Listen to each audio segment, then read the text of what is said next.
Good afternoon. Good afternoon, everyone. Thank you for coming out to GAMA's. Thank you for coming out for General Aviation Manufacturers Association 2023 AERO Friedrichshafen Press Conference. It's great to have everyone here today. If you have not done so already, please feel free to grab some lunch. My name is Andre Castro. I'm the Director of Communications at GAMA. To begin the press conference, I would like to quickly go over today's agenda. We're going to first start out with GAMA's Chairman Eric Hinson will give an opening remarks about the importance of general aviation.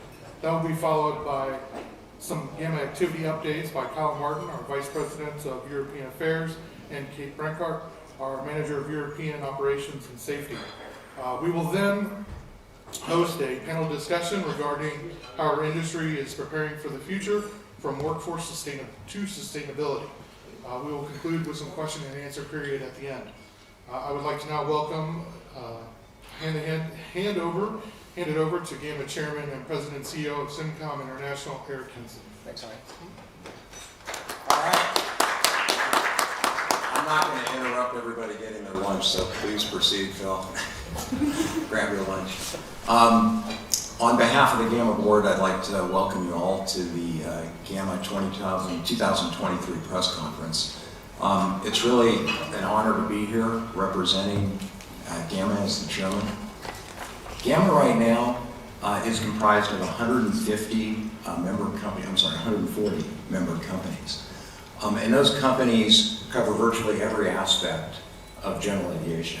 We have aircraft manufacturers who are producing aircraft, helicopters, we have suppliers, and we have companies that provide services to the entire industry. And within the GAMA organization, we actually have 25 companies that are based here in Europe. And many of those companies are actually here at the show, companies that include Elixir and H55, thank you, got that, Elixir, Pipistrel, and many others. But all of these companies are providing innovative solutions to the general aviation market. And so I think it's very appropriate that we're here today to talk a little bit about the state of the general aviation industry right here in Friedrichshafen with our European partners. So I'm going to begin by talking just a little bit about the importance of GA. And I think that's an important message that we in the industry need to do a better job of communicating. So, but before I get specifically into the importance of GA, I want to back up and just take it up a higher level and sort of open the aperture a little bit and talk specifically about just the importance in general of transportation to modern society. So for thousands of years, we got around as human beings, primarily under our own power. Eventually we learned how to use animals, and eventually we harnessed some of the natural forces out there, like wind for sailing. And we kind of went along for that way for thousands of years. And eventually, at the beginning of the industrial age, we discovered how to use basically petroleum to power transportation. And over the last couple of hundred years, the trajectory of human beings has monumentally pivoted as a result of our ability to use petroleum. Of course, that comes now, we know, with an externality cost. But nevertheless, transportation today, all modes of transportation, whether that be surface transportation, maritime transportation, or aviation, they're all completely dependent on fossil fuel as the primary energy source. It is also absolutely linked to our ability to operate as a modern society. We simply cannot operate without a robust transportation system. And I would contend, and I'll focus back down a little bit now on general aviation. General aviation is every bit as important as those other modes of transportation in terms of what it provides to a modern society. It is basically a connectivity tool. It's a connectivity tool that connects people, product, and services. And I think sometimes general aviation, for those who are not involved day to day in the industry, they see it through a very myopic lens. They basically see perhaps an individual jet with one or two high net worth individuals flying from point A to point B. But us in the industry know that General aviation is much broader than that. There are many, many services that are provided by GA throughout the world, many here in Europe as well. And just some of those include things like pilot training. All the pilot training basically in the world is done today in the civil GA world. If you go back decades ago, the military was a significant pipeline for pilots, but that no longer exists. That pipeline has dried up. So virtually all pilots that participate in our industry come from GA. Another area is AERO ambulance services. That's a worldwide capability, whether that's air ambulance or providing transportation for organ donation or taking doctors to places all over the world to provide much needed services. Another aspect of GA that is less understood. Firefighting. Firefighting is incredibly important from a GA perspective, what it means in terms of what it provides to firefighting, not only here in Europe, but also in the United States. Disaster relief, humanitarian services. The list sort of goes on and on.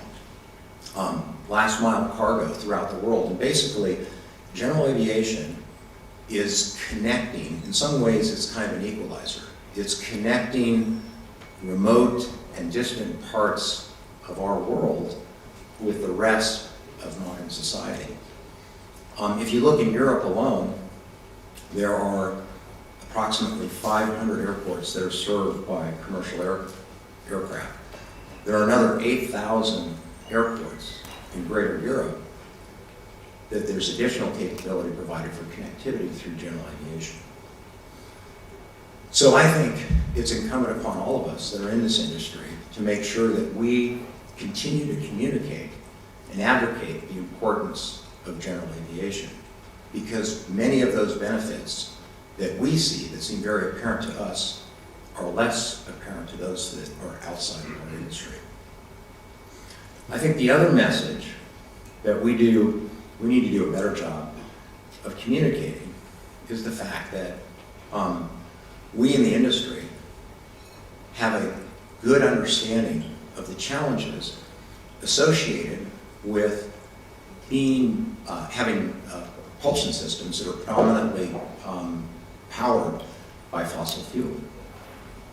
We know that over time we need to reduce and eventually eliminate our dependence on fossil-based fuel. And the other part of that message that's very positive is there has been a lot of effort already that has occurred within general aviation to address that challenge. And I kind of divide it up into two broad areas. But a lot of the new GAMA members are very focused on one of these specific areas, and that is solving the problem of short-range transportation using alternative sources of fuel. So we have companies that are working on hydrogen-powered solutions. We have companies that are working on electric propulsion to replace fossil-based fuel. And so I'm very confident that over the next 10 to 15 years, we're going to see significant advancements in our capability to replace fossil-based fuel for short-range flying. And that's happening here in Europe as well as in the United States. The other area that is equally important, but it's really focused on long-range flying because we're always going to have a power density problem for some time to come. So the long-range solution is much tougher. And of course, the answer there is sustainable aviation fuel. And ultimately, if we can get to a point where we have 100% sustainable aviation fuel, in fact, we have replaced all of the fossil-based fuel that we're using within the general aviation community, then we will have gone a long ways towards satisfying that effort to eliminate carbon-based, or I should say fossil-based fuel. So I think right now is one of the most exciting times you could ever be in our industry. We go through these sort of step changes in technology, and we've been doing that ever since the beginning of aviation. We went from unpressurized airplane to pressurized aircraft. We went from propeller-driven piston aircraft to jet aircraft. And now we're sort of on that next sort of significant transition. So I'm really excited about what the next 15 years will bring for general aviation. And so with that, I'm going to turn it over to Kyle. And we'll answer any questions anybody has later. Thank you.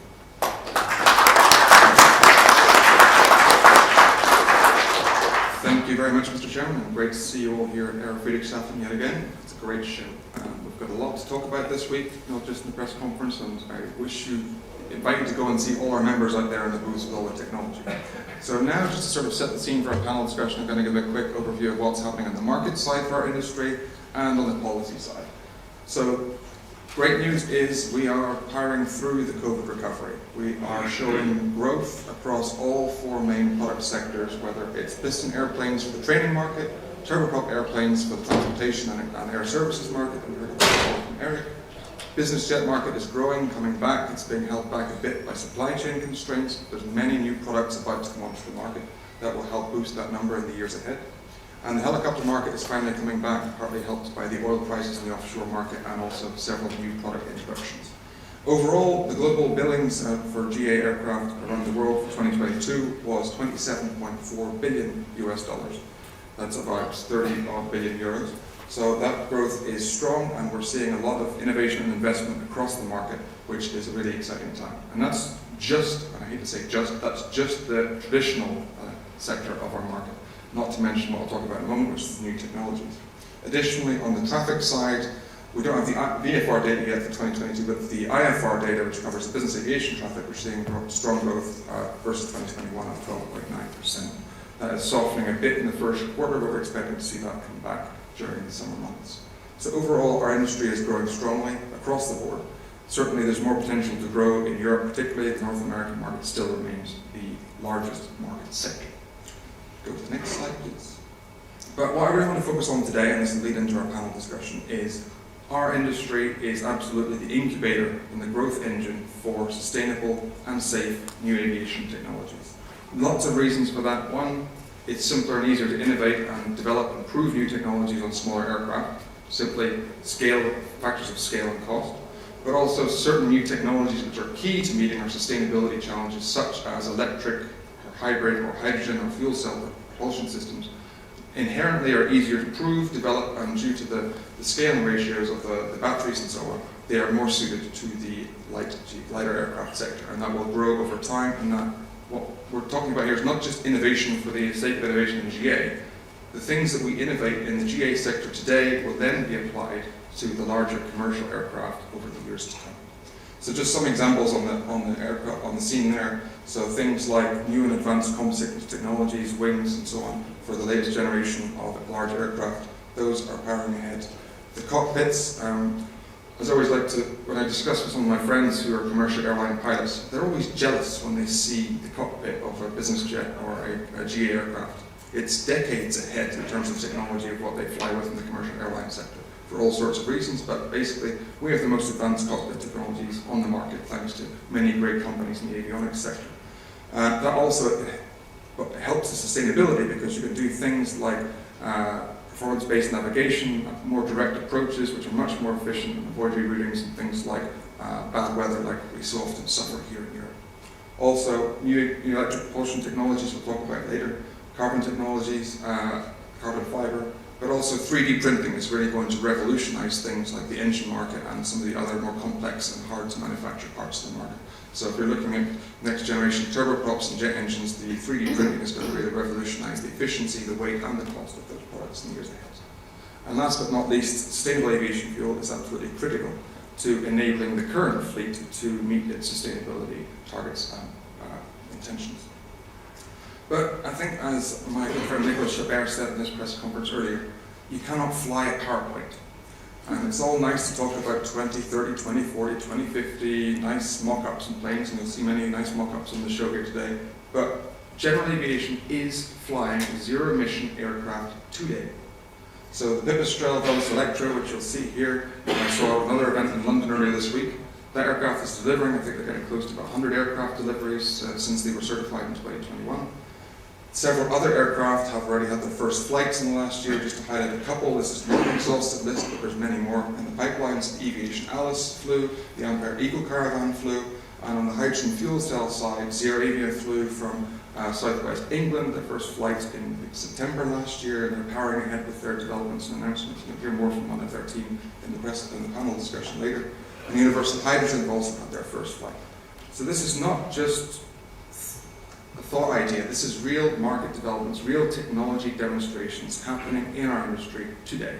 And these are going to be the levers that we can pull to help decarbonize the broader aviation sector in the months, years, and decades to come. Next slide, please. So what are we doing to make this happen in Europe? So as the GAMA European office, which I'm pleased to head, our work is very heavily focused on the policy, legislative, and regulatory side, and how we help support our members bring these products to market, increase safety, and advance sustainability objectives. Number one, as I said, sustainable aviation fuel is critical to the larger aircraft because that is the simplest, shortest term, easiest means of decarbonising a large part of the aviation fleet, not just in the commercial sector. There's a whole host of legislative initiatives both in the EU, the UK, the US, and elsewhere to help bring this about. We are very heavily focused on trying to ensure that sustainable aviation fuel is available, not just at the big hub commercial airports, but also at smaller airports. And it's great news to see that the AERO Friedrichshafen organisers have made SAF available here at Friedrichshafen Airport this week for the show.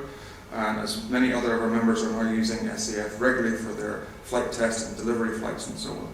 So really making sure that SAF is available at those airports is key. Additionally, the concept of a book and claim system is really critical to enable that. Because of logistics, because of supply chain issues, trucking tanks of SAF from a Neste factory in Finland to the southwest of Spain is not always the most sustainable approach either. So having a means for people who can afford and want to pay for the SAF to be more sustainable can get that money into the value chain and help accelerate the development of the delivery and growth of the SAF market. And accelerating the deployment of zero-emission aircraft is key, and also more efficient technologies. That's a big part of the work of our team, both in Brussels and in the rest of Europe and the US. How do we get these aircraft to market? How do we ensure that rulemaking is there from a regulatory perspective?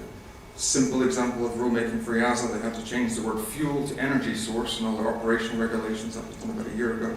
And now we're working on critical safety requirements to allow the certification of all these different aircraft that are in development.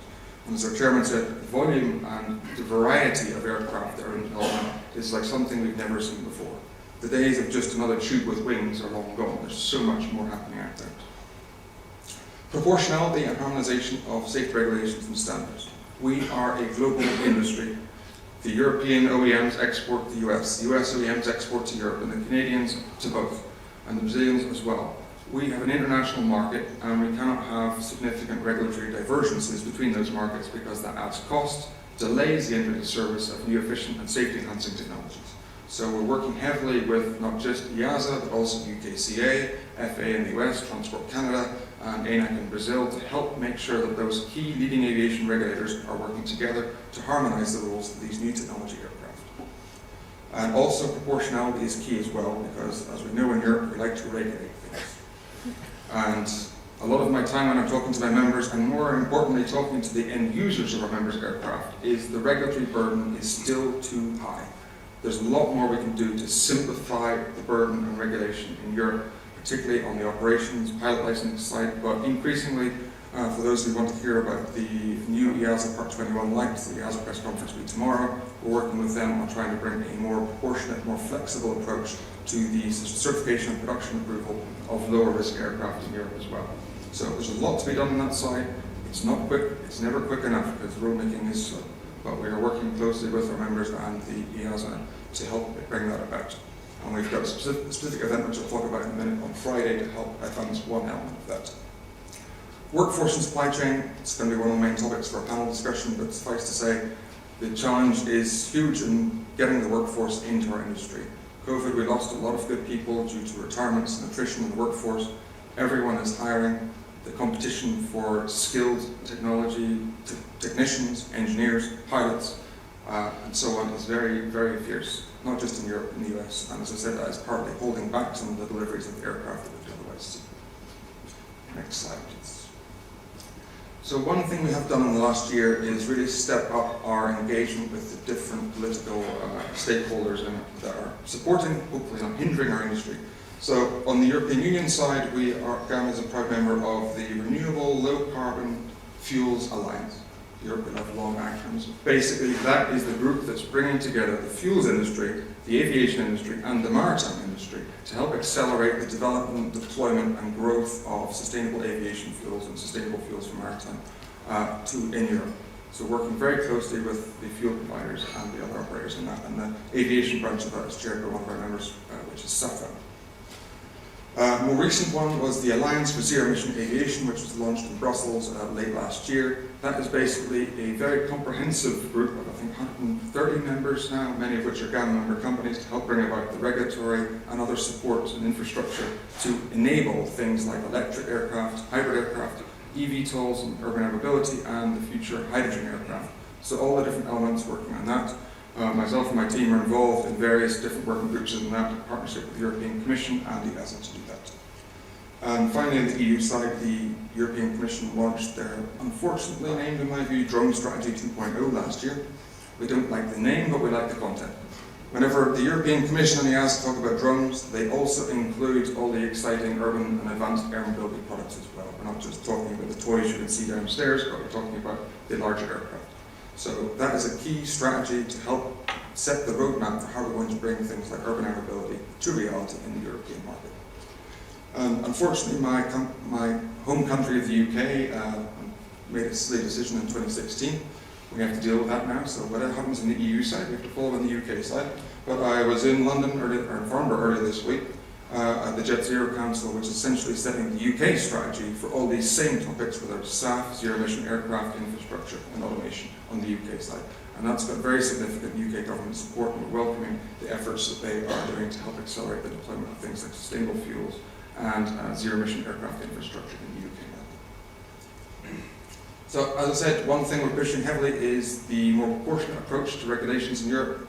So, as part of that strategy, on Friday, in this very room, I believe, we will be having the Single Engine Turbine Operations Conference, which will be bringing together industry stakeholders from the manufacturer side, the regulators, the operators, to help address some of the challenges we're seeing with the Single Engine Commercial IMC regulation, which was brought in by EASA in 2017. It's fair to say the regulation did not achieve the full aims we're hoping for. There's several implementation issues that are holding back this industry. This conference will be a major stepping stone to address and highlight to our regulators what are the key issues that are facing that sector. Because this is key not just for the traditional single-engine turboprop side, but also the future growth of some of these sustainable aircraft technologies, which will bring in new opportunities for operations with electric, hybrid, and future hydrogen fuel cell aircraft. So I invite you all to come and join us here on Friday. Registration is free of charge. Next slide, please. And with that, I will hand over to my esteemed colleague, Kate Bancroft, our Manager of Operations and Safety, to talk about our survey data collection. Thank you.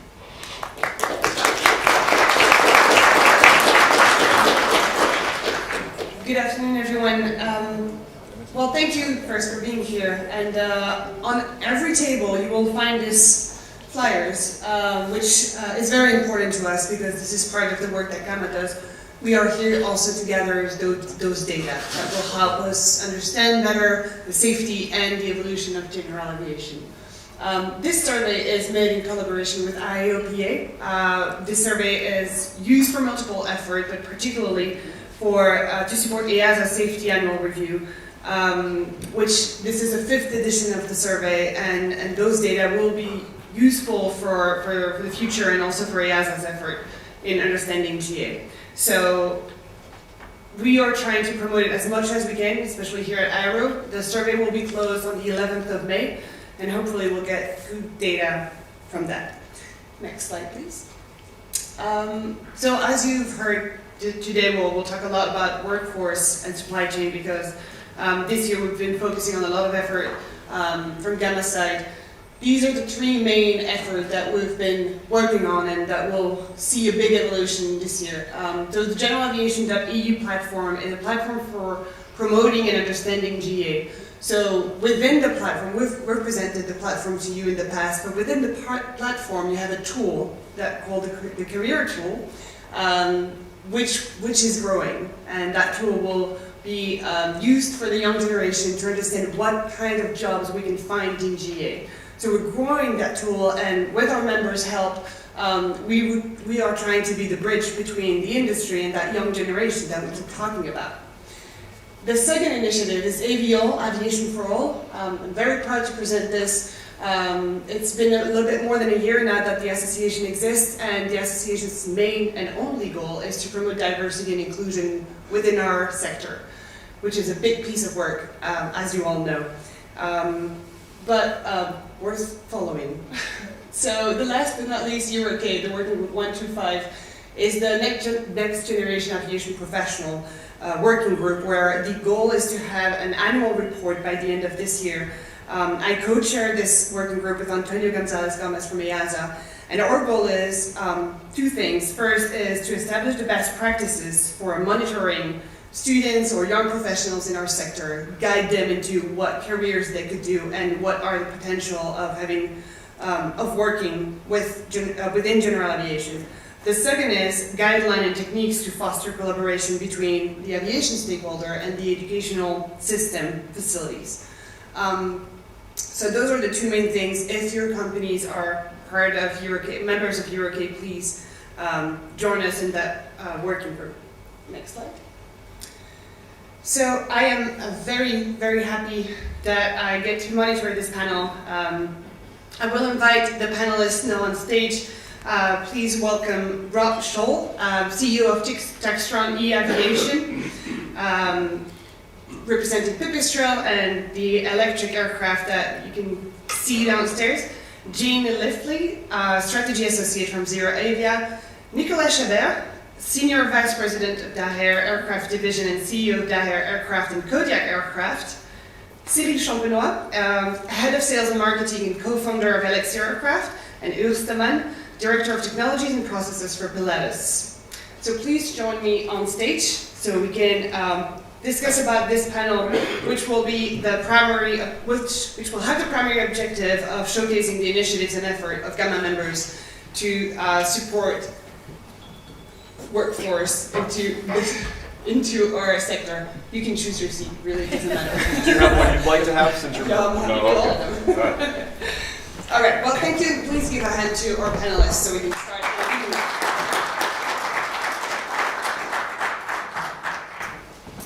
Good afternoon, everyone. Just switch mic. All right, so today, thank you very much for being here. I think this is very important for us to show to the world what our companies are doing to support workforce. And I would love to start with you, Rob, with the Pipistrel and E-Textron Aviation Project and initiatives. How do you think this will have an impact on the attraction that it will get to the new generation? Thank you for the question. Thank you everyone coming out from the press. I think this is a great opportunity to share the great story that's going on in GA. It's great to be back at AERO. I get excited about this show every year for all of the great innovation that's going on in the European community right now in GA. It's an interesting time at Pipistrel and at Textron E-Aviation. We have a number of projects going on. You saw the Velis Electro up there. We continue to get validations with that aircraft around the world now, validating EASA's type certification, so the fleet is growing. And we've got additional upgrades to that product coming out hopefully this year. We have kicked off the certification process for the Pipistrel Panthera, which we're going with a traditionally powered engine to start with, but as you may know, Pipistrel has flown, as part of the EU MAHEPA program, a hybrid electric version of that aircraft, so we plan on continuing the development of that propulsion system. While we're doing that, we also have the Nuva V300, which is a hybrid electric cargo drone that, if all goes to plan, will fly this year. And we're excited about that. And then in Wichita, we're working on an electric eVTOL. The air taxi, the Nexus program that started at Bellum is now under my organization. It's exciting with what we have going on. We are seeing a lot of people express interest in coming to work for our organization because everything that we're doing right now, and I think you see that in this group on the stage, is new. And it's hard, and for those people who want to take on the challenge in an exciting industry, these projects offer a unique opportunity to really get into something that no one in the world has done before. And we're seeing that as a great opportunity to bring new talent to our organizations, not only in Slovenia and Italy, but also in Wichita. Thank you very much, Rob. Cyril, I'm just going to go with the flow that you chose for the seats. Cyril, Elixir Aircraft, based in La Rochelle, is a company with a lot of young potentials. You have a lot of young people. Could you share a little bit with us, first, the age average of your company, because I think it's outstanding, and also, how do you think, what do you think attracted the young generation to Elixir Aircraft, and maybe how you plan on keeping the young generation as well? Well, again, thanks for the invitation. I'm very proud to be among those great companies and people around here. This year is actually a 34 to 35 average age right now, so pretty young, but we are growing fast, and since we are reaching now 100 people, it's coming back to the normal, I think. How to get people in the company interested in what they are doing, and I think you introduced the topic well. We are at a turning point right now in general aviation, where we have seen for the past 50 years the same aircraft flying, and now with the COVID, people realize that something new has to be done. And we think it's today 3 steps that we want to have in the company, mainly looking at the energy available for the next decades. It starts for sure with mogas fuel, and thanks to Rotax with incredible engine available right now, we can reduce by almost 70% the fuel consumption and the emission of CO2 in the atmosphere. And when you look further, we are thinking about what will be the next energy available, and SAF for sure is one of it. And we are looking as well as hydrogen on our side. And it's step by step, because mogas will be what we will have for the next, I don't know, 15 to 20 years. For sure. Then commercial aviation will move for SAF, and we might have some SAF available for a reasonable price. The thing is, it will be Jet A1 or Jet, and we need the engine to put it on the aircraft. So a turbine might be a good thing to know, knowing that you can put whatever you want in that turbine. So maybe some hydrogen could be a good idea. So all those projects coming from those Rotax engine to SAF turbine to hydrogen turbine are a good way to attract those young generation to aviation, where we feel that they have been kind of lost for the past, I don't know, 20 years because nothing was really moving. And that's the reason why we have been able to hire those young people, and in 2 years we have been able to design that aircraft, 5 years to certify it, with people that were at the time below 30. Now, because with production, it's a bit higher, but below 30, so we are very proud of that. And you should be. I think it's really great. You talked about hydrogen, so it's a good way for me to go to you, Jane. So Zero Avia developed an hydrogen fueled powertrain technology. And do you feel like this revolutionary technology has attracted a young generation towards your company? Thank you as well for having me. Yes, I think is the short answer. I mean, it's one of the kind of critical reasons why I joined, right? So I didn't kind of know that this was happening, right? So you find a company and you realise that this innovation is happening, and it's definitely one of the key reasons that people cite when they join or they interview with us.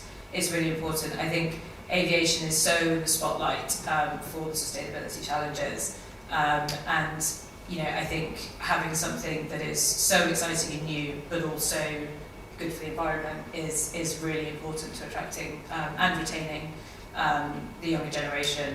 And I think as well, kind of a little bit along the lines of what you said, but our kind of go-to-market strategy as well is to target retrofits as well as line fits. So I think that increases the pace of the innovation and also the pace of getting this technology into the market. And I think that's really, really exciting as well, and attracts talent as well, because people get to see these new things happening more rapidly than maybe the traditional market.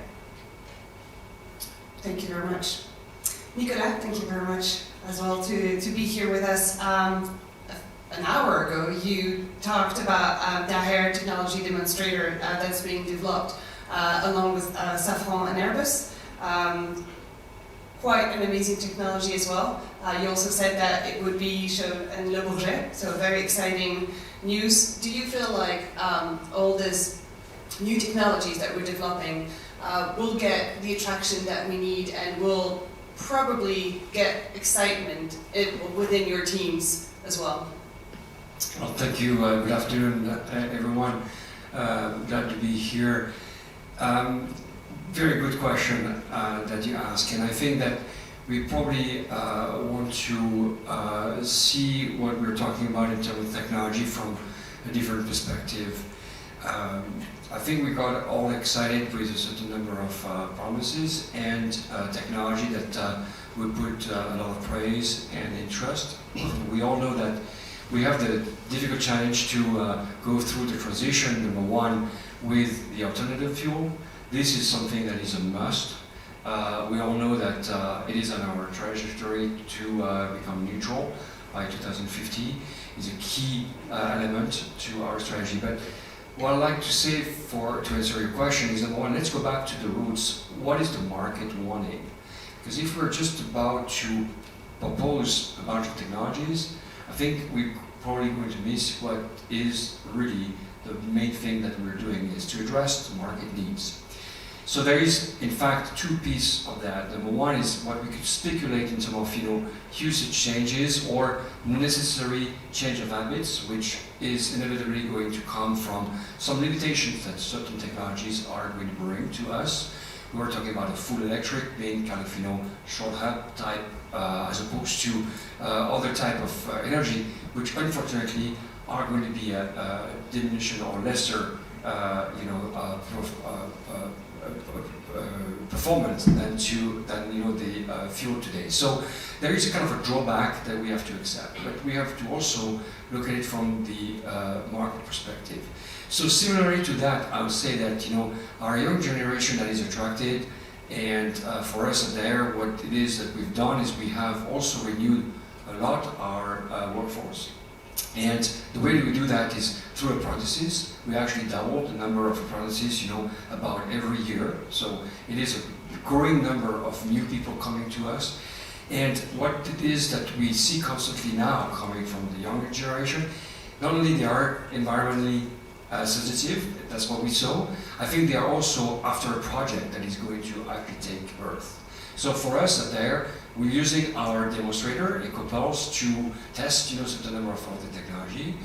We don't have a very predefined solution. We try to find what is the formula. As an airframer, what we're after is a solution. I like to have it on the shelf, to be honest with you. But it seems that every one of us have to be involved. But we're going to learn from that demonstrator. And the first finding is going to be turned into a product specification. And that product specification will be the first product that we will put into the market in 2027, either based on the TBM or Kodiak. We say that will be a first product. It's not necessarily one or the other, or maybe it's going to be something different. Because at the end, what we want is to really address a need. And that's what is important. If we are not going to address the need in the market, this is not going to go well for aviation. So we again have to be very careful on what is the good return based on our different proposal, and what are people saying. Is it going to be useful or not? Thank you very much, Miguel. So with Pilatus, because we've talked about what we do to attract new generation, but in the last report, in the 2022 report of Pilatus, we're mentioning initiatives that you are doing actually to keep your employees within the company, and I was really interested to discuss about that with you and learn a little bit more on how you develop those initiatives and what they are.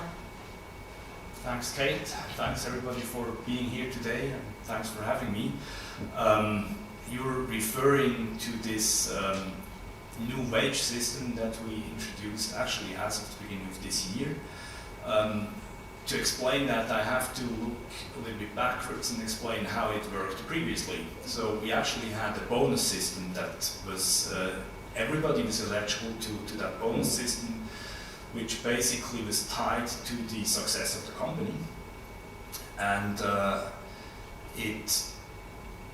I'm now 20 years in Pilatus, and basically on average you could expect as an employee to get an additional monthly salary by the end of the year. But the thing is, that was not guaranteed. And we now sort of experience that today's workforce, they actually want to know exactly what they can count on, and they want to know what their annual salary is going to be. So we actually, the simple change we did, we now actually topped it up to 150%, which is the maximum that we paid before as a bonus, and now make that a part of the normal salary fixed base.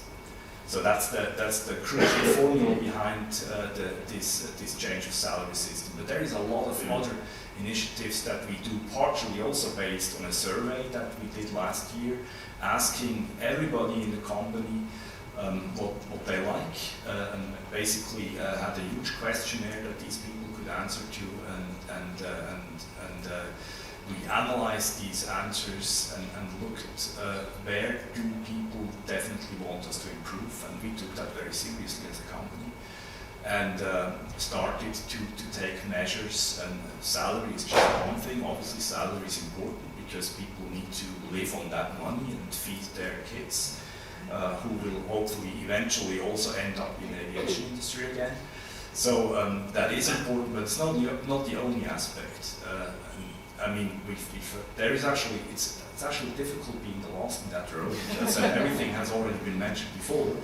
But obviously environmental aspects are a lot more important these days than they were 20 years ago in terms of attracting young people. That is, these people look at that. And there is another aspect that has not been mentioned before, which is I perceive young people to be a lot more agile when it comes to selecting their employers.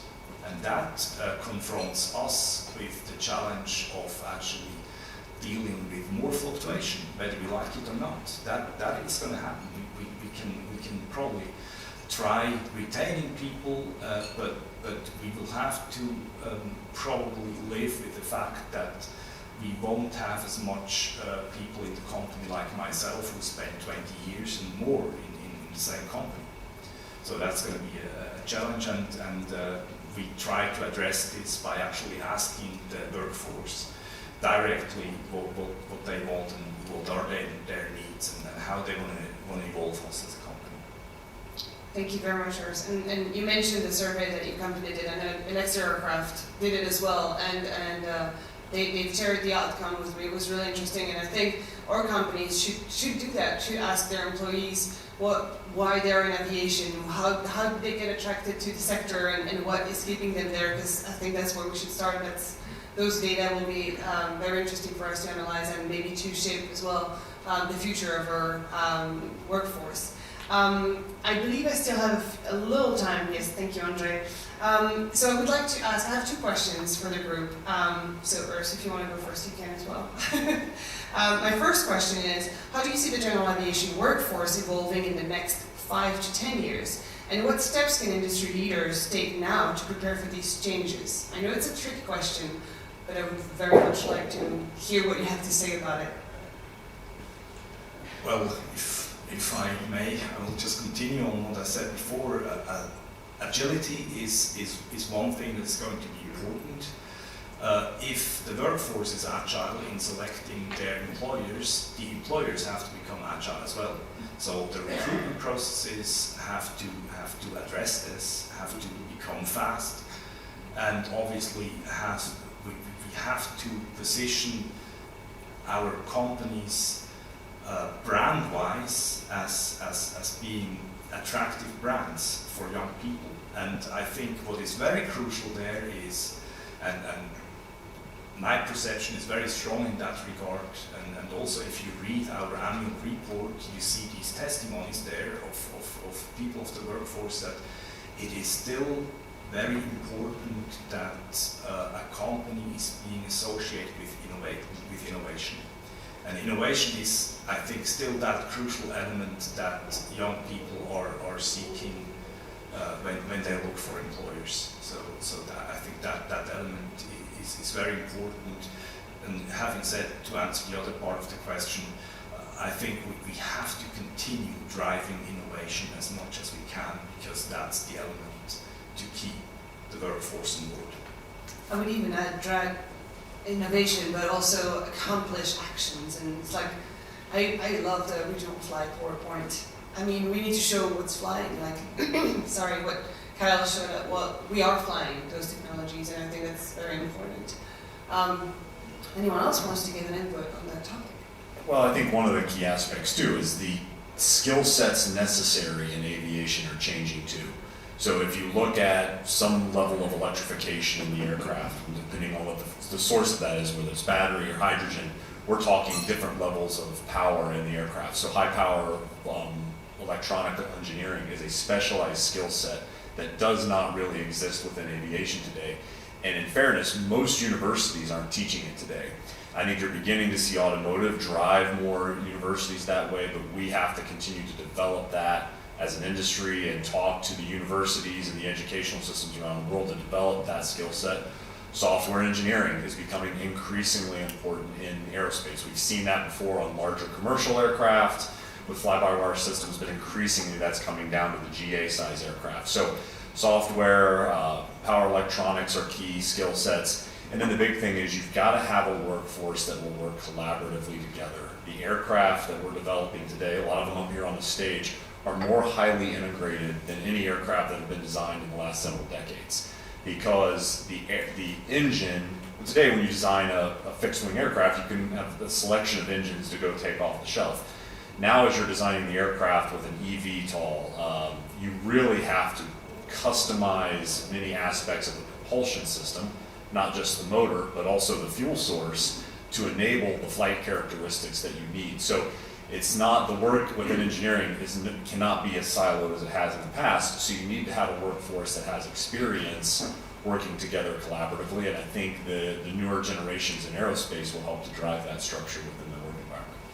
I strongly agree, which is why we are taking a big part in the working group 125 with EuroK to establish that link between the industry and educational facilities to make sure we can actually show what the industry needs and train the next generation.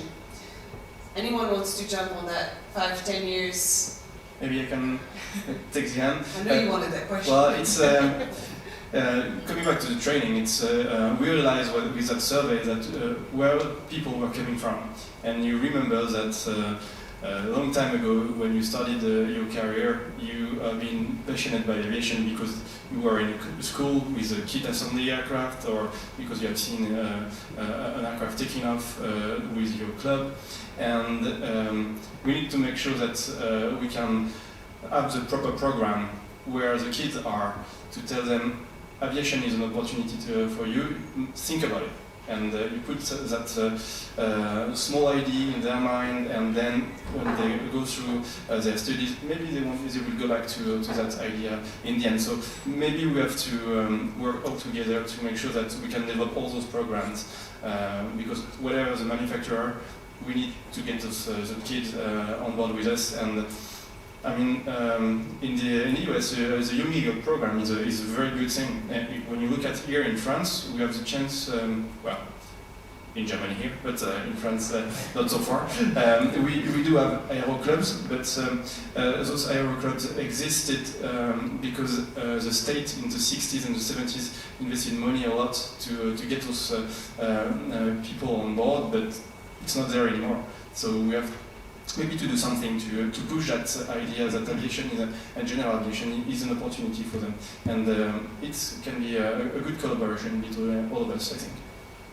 So are you saying you will create a Elixir aircraft toy within the next 12 months? Not at all. Is that what I heard? Well, thank you very much, Tyrion. We have 5 minutes left, and I would like to ask you a question about diversity and inclusion. I would like to know how can our industry encourage diversity and inclusion, and what are your companies doing to make this a reality? So I'll start, I guess. It's a really important topic for us because we need the diverse workforce to get the skill set that we've been talking about up here. So across Textron, we're focusing at all levels of education to engage workforces. So in Wichita, for example, we're at the high school level with programs to allow students within the state of Kansas a progression from high school training into jobs within aerospace. Across Textron, including here at Pipistrel, we do internships and we have partnerships with universities to get students in and experience the great opportunities that are available within aerospace. And I think the other thing is just holding ourselves accountable. With within Textron, me as the leader of Textron eAviation, I have diversity and inclusion targets that I am tasked to go achieve. So it's something that we measure, we hold ourselves to. It's not an easy process. It's not something that can be fixed in the short term, which is why you have to look at some of those long-term programs, engaging students early in education, but even programs to get young people flying and back to the airports is important, because we got to get more people to just know the exciting world of aviation. And so we have programs around the world, again, with other organizations like EAA Young Eagles program, to get people in the airplane at an early age. Nicholas. I think we got the question about diversity, and every company is probably having a program. I think that what was said, I think, applies to us. The integration of the company in the ecosystem and now the social system is something that is coming more and more important. So we have adopted at AERO our ESG policy, which has clearly set some objectives. Diversity is definitely important to that. Practically speaking, I think taking early through the integration, we need to bring schools. I mean, it is not new, it is nothing that has not been done, it is something that we stopped doing.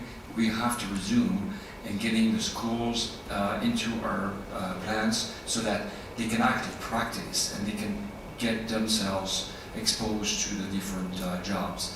With the kind of diversity that we're talking about, with data management, with technology-driven, more lab approach, I think there is a huge opportunity for diversity to basically express. So again, for us, there is by bringing up the apprentices, which is not just internship, which is to have long-term commitment. Just that you know, on the apprentices that we have, 80% have actually turned into full-time employment in the French definition, or in fact, a temporary employment. Only 20% had a different, objective for themselves. So it is extremely good to retain. It is also very good to have, at this very early stage, a good, proportion between the various young people that can come to us. Thank you, Nicholas. And Jane, well, the elephant in the room, as a woman in aviation, I'm sure we share a lot of similar stories on the topic, but I would be very interested into knowing, as a woman, what has attracted you within the sector, and if you felt that it was sometimes complicated. Yeah, thank you.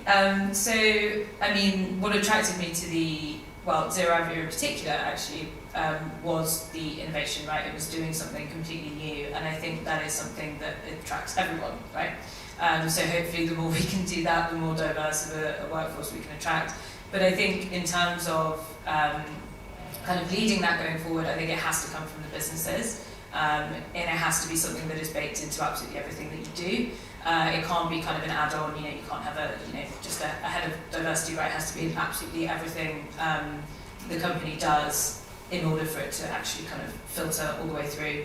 And one thing that Zero Avio really focuses on is cognitive diversity, and hiring people from, really different backgrounds and different industries, right? We have a lot of people in the company that aren't necessarily from aviation, and that brings with it a lot of diversity with it as well. So I think, it has to be kind of led from the businesses. We are the ones that are the industry, so we have to lead it. Hopefully the diversity will follow. And obviously, investing in early careers and education is also critical to that, to make sure we have the right skills and the diversity remains, right? So there's diversity in studying, but then it has to remain in the industry afterwards as well. Thank you very much. I could talk about this all day, but we do not have all day. I will turn to the room. Kai will support us in answering the questions if needed, but if you have a question, it's the perfect time. Might be right before the questions, please give a hand to these amazing panelists and for sharing all the information that they shared with us today.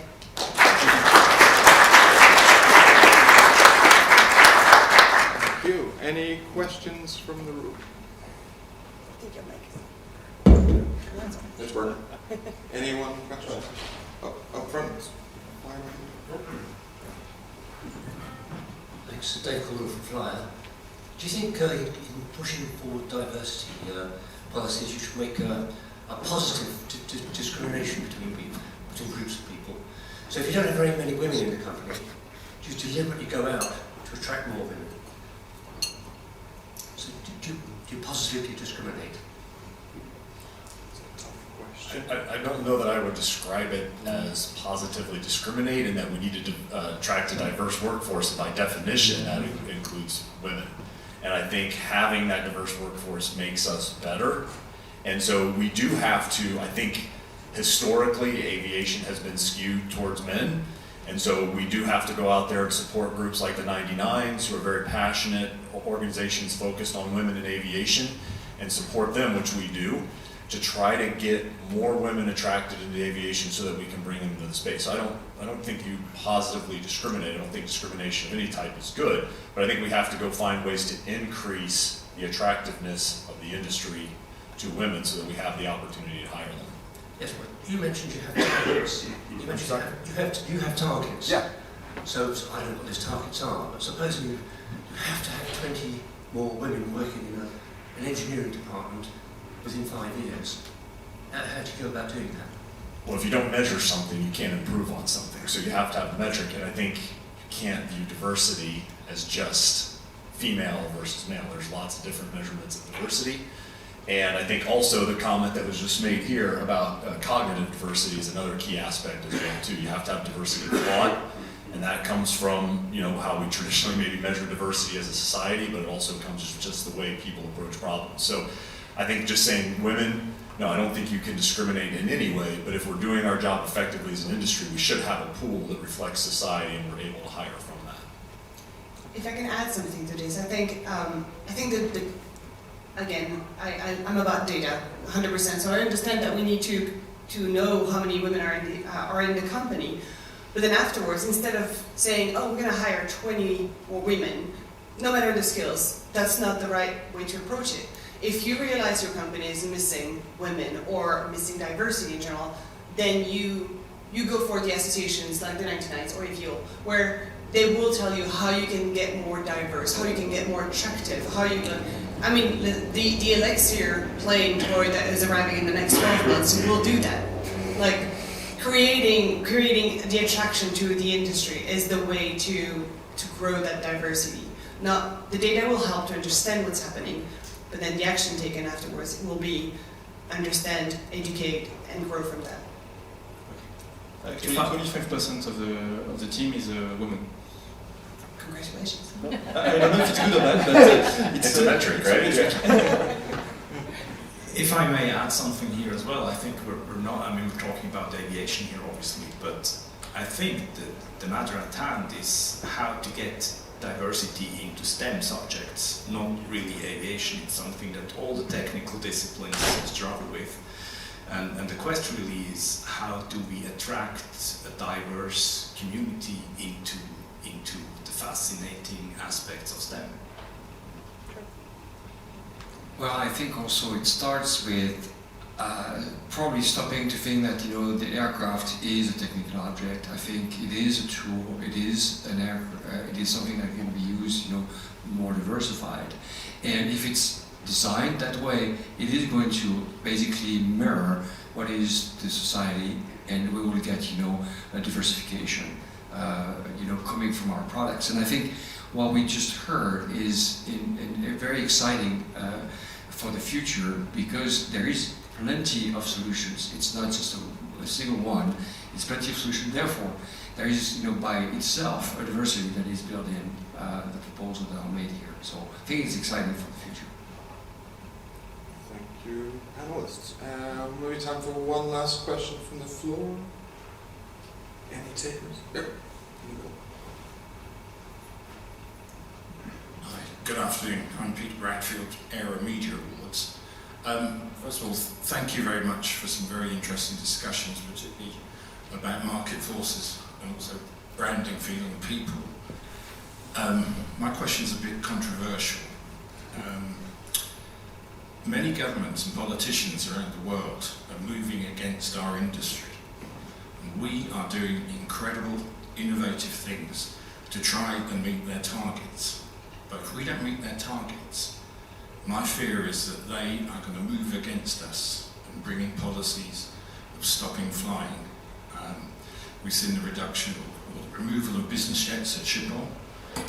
I believe in France we have becoming legislation where short flights are being stopped. And for those people who know the father of Boris Johnson, Stanley Johnson, he was on record on television in the UK saying that to achieve net zero, if it means stopping people flying, so be it.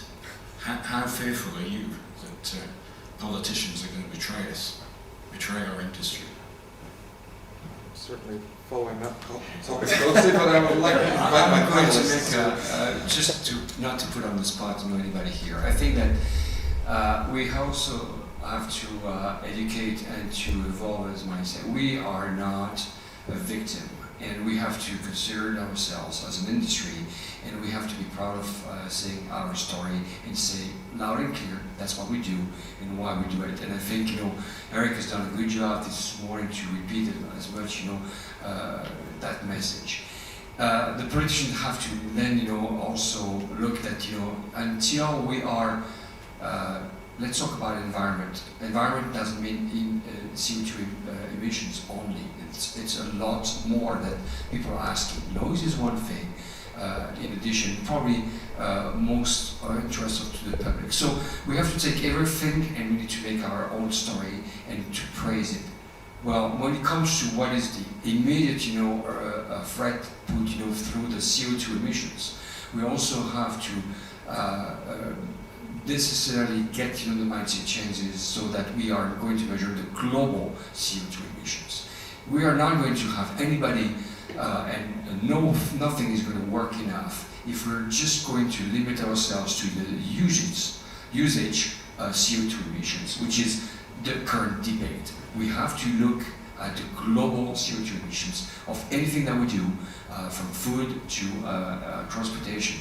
And once we have that, and this is what this industry has to continue to say, we can't continue to have people say taking a train is 100 times less emitting, you know, CO2 than taking a plane, which is fundamentally wrong, because if you take the global CO2 emission, this is not that far. So there is that we need to continue to pitch to the public. Please do. Sorry, thank you. So, I mean, you know, I agree with you. I think the industry faces an existential threat ultimately, right? Which is why I think new technologies like what Zero are doing is so critical.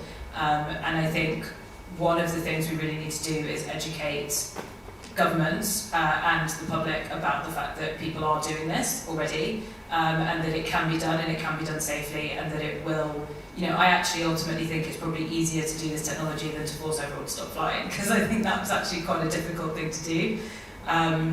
And, you know, just on the point about rail as well, I mean, we did a little study internally on UK domestic aviation, and with kind of even the projected grid split, right, producing hydrogen with electrolysis, it drastically reduces the emissions from aviation and actually puts it kind of, you know, below car and long distance bus travel in the UK. So, you know, I think the answer is there and it's within reach. It's about kind of pushing forward with the innovation constantly and educating people that it can be done. I think what's been said is exactly right. I think we, as an industry, have to come together and communicate everything that we're doing, because we are doing very interesting things in aviation right now, taking on big challenges. I'll say for myself, isn't this kind of exciting though? We're being pushed to do new, challenging things that have not been done in decades in aviation.